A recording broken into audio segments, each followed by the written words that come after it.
Welcome back to the Defiant Spirit, and I am here in my virtual studio with my partner in Wealth 360, all things wealth and all things financial guru, Michael Feiner. What's happening, Mike? Not too much. Just back from our office in Naples, Florida, and where it was warm, and now freezing to death here in Boston. So, how are the folks doing down in Florida? Surprisingly well. I mean, they're just amazingly upbeat. I actually gave a presentation at the Financial Planning Association on casualty tax losses. I know a subject that sounds a little bit mundane, but was very important to their particular circumstances. Certainly relevant, unfortunately. Very relevant. Very relevant. Um, yeah, I know you're kind of expanding your footprint even, more and more down into Florida. Is that true? Well, a lot of people, as where you are in Colorado, like to be warm in the winter, Mhm. and Florida has a lot of positives from a tax perspective.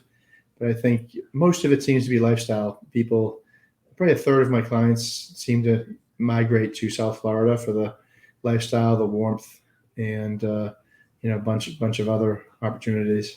We'll have to run some Enneagram assessments on the types of people who go to Florida, maybe versus like California and Arizona. I'm sure that. Yeah, I would suspect they fall into a certain category. People who like the sun. Probably, I suspect the topic today might have a lot of people who like to go to Florida, South Florida. I think so. That's a good segue. So our topic today is exploring the Enneagram 3, the achiever, through the lens of wealth. And, as you've been following us, if you haven't, you can go back and listen to previous podcasts. We've tried to be a little more methodical the past few weeks, and we've gone through Enneagram 1, 2, and now 3.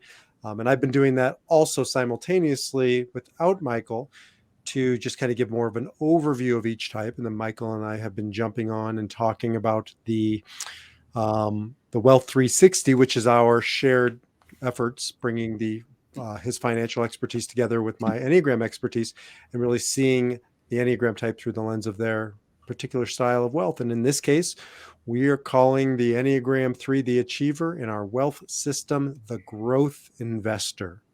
So why don't you tell us a little bit about the growth investor? Well, the growth investor is just like it sounds. The Enneagram 3 is, for lack of a better one word summary, is someone who is an achiever or someone who is ambitious. And that really correlates to a growth investor who is trying to get the most out of their money, probably in a risk adjusted way, though, not completely speculative per se, but Mhm. in a logical, aggressive way. So Enneagram 3 is probably the highest earner of all the Enneagram types. I've done quite a bit of research on this. And I would say, from what I've confined, Enneagram 3, the achiever, and Enneagram 8, the challenger, are probably the two highest earners. But 3, I think, really surpasses them not because necessarily they are so much more money driven, nearly as much as in our society, we tend to benchmark success around financial wealth. And if you're out there succeeding, and in our culture, that means probably climbing various ladders, including the corporate ladder or some type of business ladder, you're going to be climbing towards wealth. And so threes, eights, and sevens to a little bit lesser degree, but still, I would say those are the top 3 earners. And those are probably the top 3 motivated by money. And 3 is the very, very top. Does that sound right? It does. I mean, especially with some of the investors and people that you've explained, that are threes. But I myself, as you've tested me, am a 3, so I can relate to it. They tend to be personalities that are driven by our capitalistic system Mhm. in many ways, and are attracted to the system that we have of reward through specific financial result, financial compensation in many ways. That they intrinsically work towards that sometimes more than other rewards. Well, that's just, I think, because our society values that. There's an old joke, and I won't go through the whole joke, but about a young guy who drops out of medical school and calls his parents and says, "I'm in an ashram in India, and I reject your Western ways. You're so competitive. You're so aggressive. You're all about getting ahead." And they say, "Please, son, come home." And he says, "I can't come home now. I'm number two in the ashram." And the guru says, "If I stick around, I can soon be number one." Right? And so we can turn any system That's right. into a climbing culture. So, you just take your Enneagram 3-ness and you apply it to, well, the ashram, or to, being the most spiritual or whatever. And again, in our Western and most of the world now, we really revere climbing the ladder of success defined by how much money you got in the bank, what's your financial portfolio look like, or even, confusing the terms worth and self-worth, because they get conflated in our society. Not bad, not good, just is. But threes know how to climb. I would just say for our audience, you are an Enneagram 3, and we haven't gotten into, we're not going to go into it in this podcast episode, but there are subtypes, and you're the muted Enneagram 3. So you don't usually come across as a 3. When I've worked with some of our shared clients, we have clients who utilize Michael for his financial expertise and me for my Enneagram expertise and helping them navigate life. And so they're always a little surprised that you're a 3, except for the way you dress. You do dress like a 3. Yeah, I can't. Am I 3 or a 1 or both? You definitely have both, but 3 but and 1. but self-preservation, which is a subtype, is a little more muted. It's a little more don't let them see you sweat kind of a 3, whereas the other 3s are really visibly 3-ish. Yeah, I mean, I think, well, obviously, since you pointed it out to me in particular, I definitely look at things like from that first step, second step, third step, next step mentality, no matter what the situation is, for better or for worse. I think that's one thing, why threes can be growth investors or other things. They want to see step one followed by step two, step three, and they want to see improvement in each position. That's a They're great just point. built that way. They're wired that way for just the next step. So threes are really all about efficiency, right? And which is interesting, because this is where they get themselves into a little bit of trouble too, because they're part of a triad. There are 3 different triads of the emotional triad. And, threes tend not to strike people as emotional type. We all have emotions, but most threes I know don't lead with their emotions. And here's one reason why: because their emotions are not efficient. Emotions tend to get in the way. And so they kind of have an ability to push emotions aside and bypass them to get to the head, to get to the action center, the gut. And so threes are really efficient driven. And I'm sure you said that, but I'm sure you see it not only in yourself, but in your 3-ish clients. Without question, um, emotions don't really produce profit per se. In fact, it's probably the opposite. The less emotional that you can be, the more logical you can analyze things, I suppose, and move to the next steps. In an investment perspective, that's the adage: leave your emotions out of it. So, it's an important ability, especially like right now in a very volatile market where it's up, it's down. And we talked about the Enneagram 1, the blue chip investor, and helping them zoom out to not see the day-to-day fluctuations, because it starts to make them nuts. Threes, I think, have a natural ability to zoom out. I think you've taught me a lot about how anxiety enters into the equation, for people and different enneagram types that have anxiety. And I can say that threes, at least for myself, I don't have anxiety in certain pressure situations for whatever reason.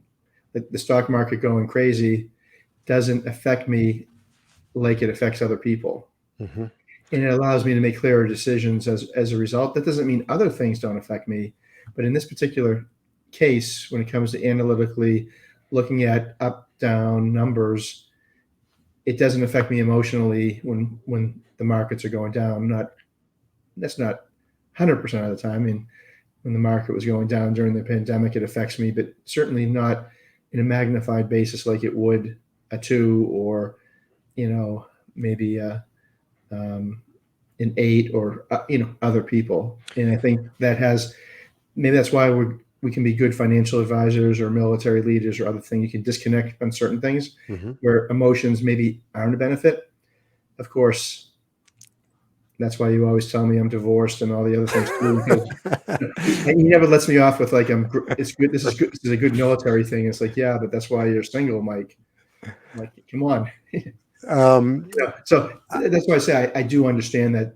I don't look at emotions as negative, but there's times when having being less emotional can be probably serve one yeah, well, and there are I times when being less emotional serves one very badly. So it does go both ways. look. I want my surgeon. I want my my general. You. I want my financial planner. You to really check the emotions at the door Right. and not make the cut based on an emotional feeling. I feel like this is the right place to cut. So there are certain professions that lend themselves towards certain types, and I would argue that I don't think I have to argue. I don't have data, but I don't think I need data to know a disproportionate amount of threes are involved in finance in some way, shape, or form for the reasons you said. And in our Enneagram system, the Wealth 360 system, we have a section called risk and reactivity. And what's interesting about the threes is they're the only ones that are high. They have a high risk tolerance for some of the reasons we talked about, and a low reactivity. Um, and that's the only one, because like an eight, I have high risk tolerance as an Enneagram 8, the challenger, but I also have high reactivity. Hmm. And I'm wondering if, the more you've taught me, I feel like I'm beyond being a white belt, if you hear, certainly not a black belt, but it seems like threes can be, um, I know they're forward looking, but also highly enthusiastic. Mhm. And that enthusiasm can be a positive in a stock market or stressful situations. If you have natural um, enthusiasm toward something, it gives you Yeah. resilience. Yeah, threes are able to see the forest through the trees. They're able to kind of, have that large macro view of the world. They're able to subjugate, to mitigate their feelings. They're able to really check the reactivity and engage, not risky, but riskier behavior. And so all those things add up to, yeah, you're built for the battlefield. There isn't a close second other than eights, but eights are a little again more volatile or reactive. So I do think you see a lot of eights in the financial industry as well, but probably healthier eights. Whereas now, look, your favorite topic is when I also bust your chops about not only, You're not going to bring this up, are you? but not, I his, know. Come on. his favorite topic. Oh God, Drum roll, please. please. Here we go. Here we go. White collar criminals. Oh yeah, thanks a lot. Don't tell me that. Okay, all right. I know you're going to bring up Bertie Madoff, and they're all other Who threes, else but are we bringing up? Who are our favorite? Let's name our no, top no, five because favorite. nope. I'm gonna be an impolite three, and okay, because this is perfect timing. So what about the latest disaster in the financial community, the FTX crypto crisis? I don't know how much you're following for Sam Bankman Fried. Um, I don't think he's a three per se, but he must have elements of three. I mean, he named a stadium after, he sponsored the Miami, I think the Dolphin Stadium, some other things. He doesn't necessarily come off maybe completely as a three, and I don't know how much you've been following this crypto crisis, I've but I think only minimally. it's it's interesting. He has some issues there, right? I don't know anything about him, and so now you've given me a homework assignment. But you know more than I do about him. But I would imagine crypto lends itself more towards the five, the investigator. They tend to be, although they're conservative, we call them the conservative investor in our type. They're only conservative in areas that they don't have understanding. But if they have understanding, right, then they don't need to be so conservative. And I've seen a lot of fives are really invested in crypto. Would you imagine he could be a five? Well, you've had a good setup. I was thinking he probably is a five, and he's a uh, definitely think a real smart guy. And probably is a five, but I also suspect he's high in three only because he doesn't look like a five, but he's doing all the things that he's very image conscious, Uh-huh. and he's creating something around him that would probably not quite what it was made out to be. So I don't say threes exaggerate, but there's probably a lot of, I'm not going to go into the whether it was criminal or not criminal or that type of thing, but there's an exaggeration or overextension of his limits. So, but that's the thing about Madoff, your favorite topic, but also Elizabeth Holmes. Have you seen that documentary on Elizabeth Holmes? I Yeah. have, and they just cleaner versions of. He's a younger guy, Sam, Bankman-Fried, but get him in a Brooks Brothers suit and give him a haircut, and it's the same situation So in I was certain ways. watching that documentary. I can't remember what it's called. I can't remember where I watched it. Was it Hulu or somewhere? Maybe it was Hulu.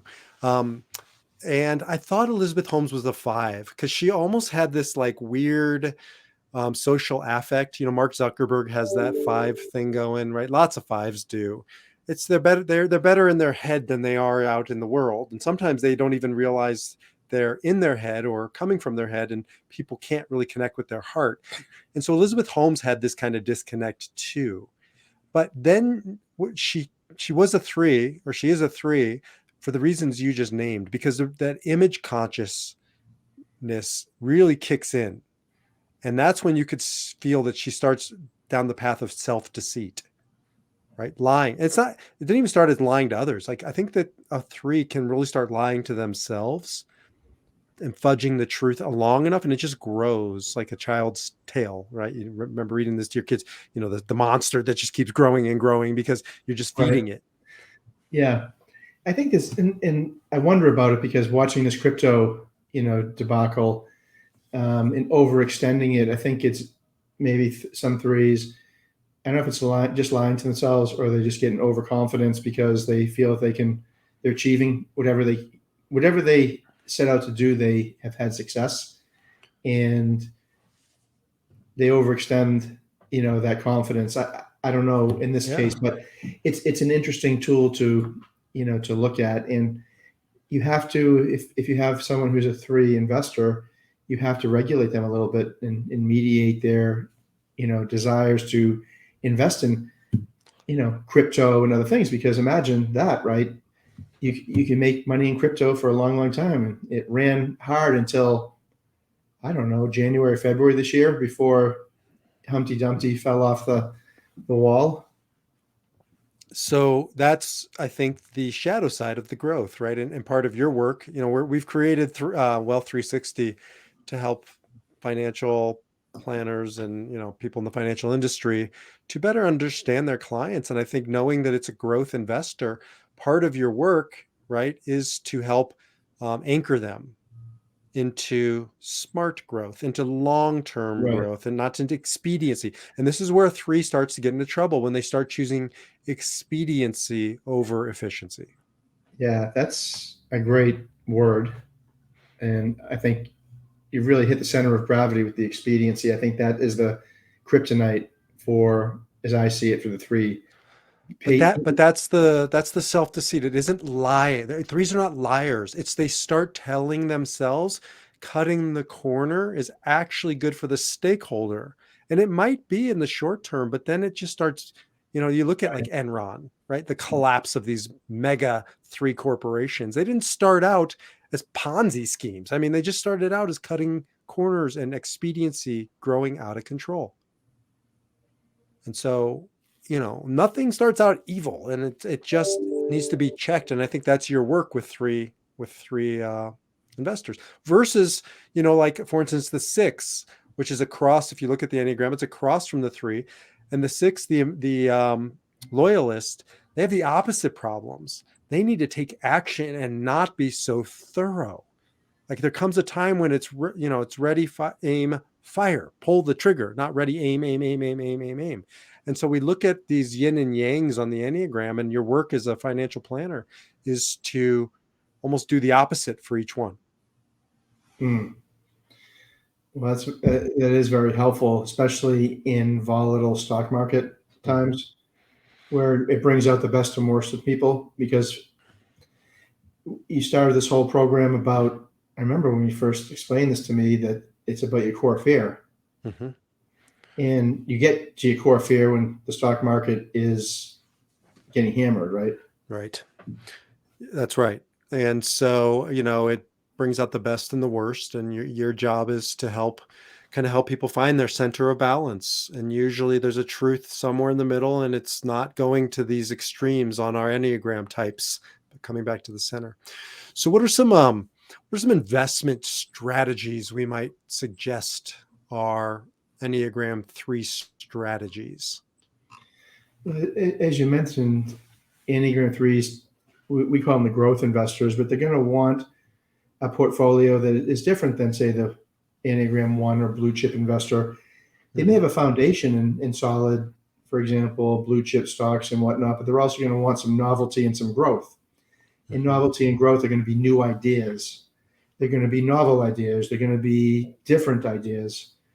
And crypto could be one of them. You just can't overinvest in it. So a three will be pleased to own crypto. They're going to be pleased to own biotech. They're going to be pleased to own marijuana.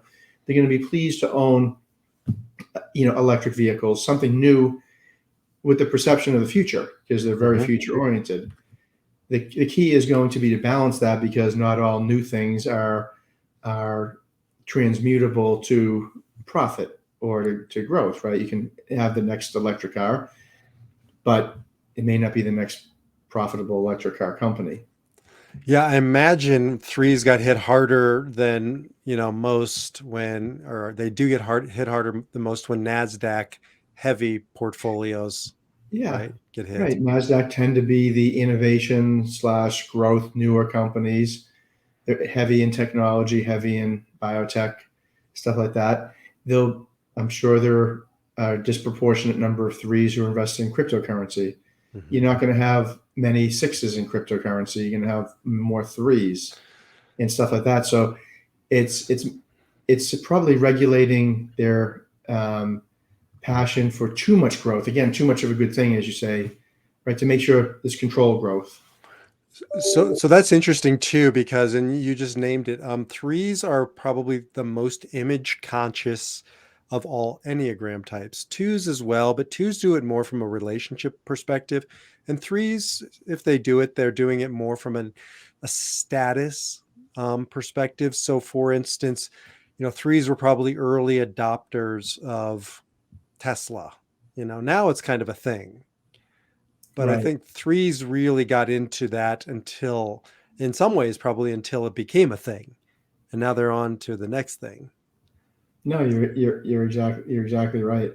So knowing that image conscious, and so for instance, I know a couple threes who were really pushing me a year ago or something on Dogecoin. Like I'm an eight. Like that thing I have no control. I can't even wrap my head around it. So I'm really not all that interested in investing in it. Yeah. But Well, but that but Doge, crypto was no longer enough, and now it was like the nuance of crypto. That was the cool part, right? the growing part of crypto. No, you're right. 5 years ago, a three being in crypto, that you were the cool kid. Mm-hmm. Then everyone understood crypto, so it wasn't about crypto. It was about some nuance, you know, within crypto. So no question about it.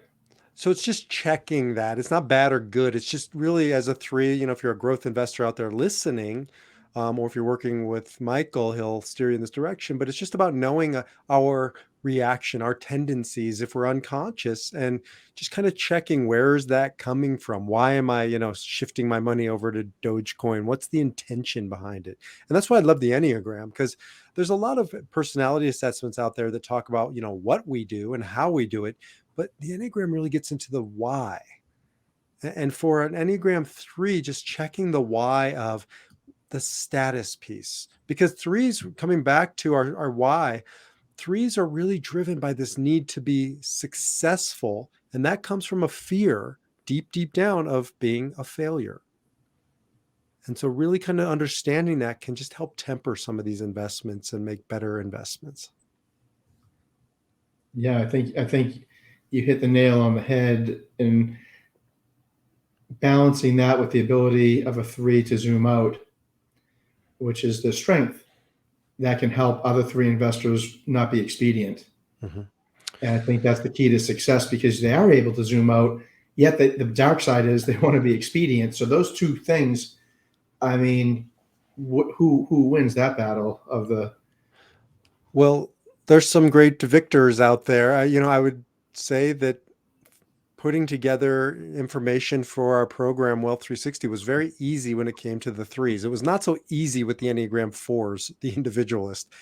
But if you look at, here's just a quick snapshot of some threes: Jeff Bezos, Lee Iacocca, Phil Knight, Oprah Winfrey, Michael Bloomberg, Jack Welch, Dave Ramsey, Steve Ballmer, Tim Cook, Sheldon Adelson.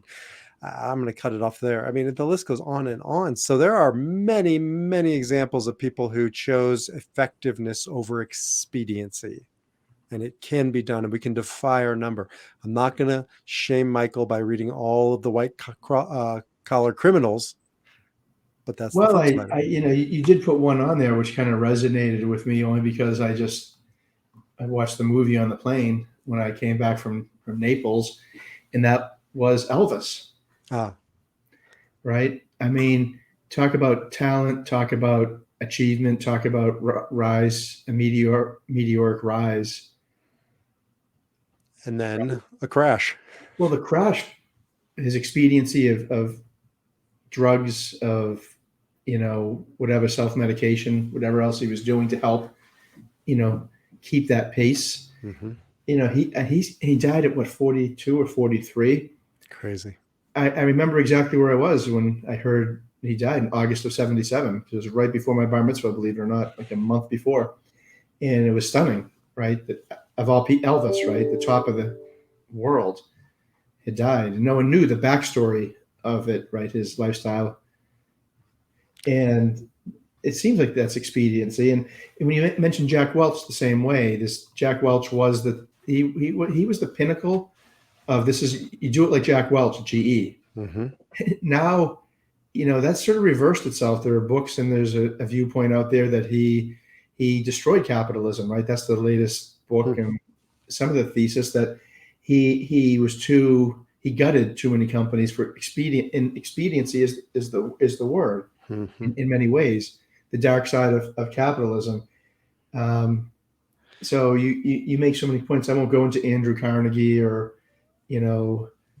other things, but I love how you make sure that there's a yin and yang in each of these approaches. Well, we need them all. We have them all within us, and the question is how much access do we have to these, to the higher side and the lower side of each type? And so we have that both capabilities within us. The other thing I was listening to. Do you ever listen to Sports War? A great podcast. It's on Wondery. No, I can't say. So it's fantastic. It's almost as good as ours. And I was just listening to Deion Sanders versus Jerry Rice and their Okay. ongoing battle. And Deion is actually, they're both quintessential threes, but very different types of threes. And Deion Sanders, right, was just so or it's the ultimate image oriented, image conscious. And he hit a break point. I remember this, but I was shocked listening to it. There came a point when he tried to kill himself in the Really? yeah, he tried driving off a cliff because he couldn't take it anymore. And he just hit this point break. And then he kind of had a born again wake up call and really changed his life around. But we can access the higher side of our type, and we don't have to get to burnout and burn and gut companies and do a lot of damage. We can be proactive, and that's why we do this podcast, and that's why we're doing this work, to help people become proactive. Whatever your Enneagram core type is, it doesn't matter. There isn't one that's better than the other. There are some that are more conducive to growing wealth and to engaging wealth, but you have access to wealth, and you have access to accumulating wealth and generating wealth, any Enneagram type. And that's why we've created this to, I think, help you maximize your abilities. And so, using this system and working with Michael and myself, we believe can really help you grow to the high side of your Enneagram number. And yes, in our society, it's very important to also grow your wealth. Any final thoughts about the Enneagram 3 before we wrap it up? I think you've helped me learn how to understand myself as a 3 and how I approach other 3s, but also how to, as a 3, to understand that there are other types of people who communicate differently and interpret things differently. And now I've changed some of my language and some of my approaches to understand that better, to customize things. And that's the big epiphany that I've had, that what you're the master of is changing the radio frequency, as we call it, to get on the other person's radio frequency so that they can understand the issues. Because we're dealing with highly intelligent people when we're dealing with investments, whatever the Enneagram is, but they still have to understand it and their frequency, their language, their mode of communication. Yeah, I've spoken to a couple of your clients who are probably Enneagram 2s or certainly not 3s, and they've said that you are able to connect with them at an emotional level and speak to them to allay their fears, their emotional fears around their finances. But that's because of what you just said, because you're tuning into their radio frequency, you're speaking their language, you're seeing the world now through their lens. And that's all we can do in this life. They're masters. If you're an Enneagram 2, listen to our previous podcast about the legacy investor. They're not necessarily masters in the financial domain. Typically, they can be, but they're masters in the relationship domain. And so money is just a relationship, right? That's all it is. It helps us connect with other people, connect with ourselves, connect with our values. And so really appreciating the value that each Enneagram type brings and seeing them through that lens. And that's what you're doing. So, you've become a master in that. No, I'm just on board your magnificent system that you've created here, and I'm proud to be a student of your system here, because it really is a masterful approach to looking at how you took the Enneagram to apply this towards wealth and other domains that you're doing, but particularly toward wealth, which, as you said, like it or not, is very critical part of our lives. I'll end with this, and that is a couple people have said to me, well, why wealth? Like, it's not really your thing, B, and it's not really my thing. However, I counsel people all day, every day. And I came to realize like 20 to 50% of my conversation revolved around some way, shape, or form wealth. Here's a homework assignment for people listening. Count how many times tomorrow you engage with money. Now, I haven't touched a dollar bill like in months, but from the moment I get up, I'm dealing with it through Amazon, to the moment I go to bed, dealing with it through this, that, and the other, on Facebook, advertisements popping up all day, every day. We're bombarded with issues of money, finance, and wealth. So it's part and parcel of our life.